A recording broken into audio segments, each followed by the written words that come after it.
என் இனிய தமிழ் உறவுகளுக்கு வணக்கம். இந்த பதிவு எதுக்காகனா, நம்ம வண்டி விடுற பார்க்கிங்கில் வந்து இப்போது நாகப்பழம் ஃபுல்லாக பழுத்துச்சு. இன்னும் கொஞ்சம் பழுக்க வேண்டியது இருக்குது. ஆனால் இந்த மரத்தில் மட்டும்தான் எப்போவுமே வருஷம் தவறாமல் நான் சாப்பிட்டுன்னு இருக்கேன். சரியான டேஸ்ட்டு, அப்படியே வாயில் வச்சால கரையுது, அந்தளவுக்கு இருக்குது.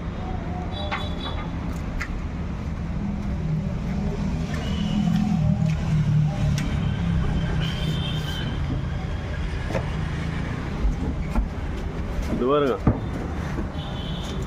பழுத்து இருக்கு.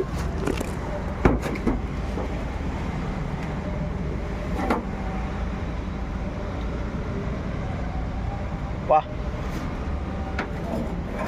சரியான டேஸ்ட்டுங்க. வாயில் வச்சால கரையுது, அந்த அளவுக்கு இருக்கு.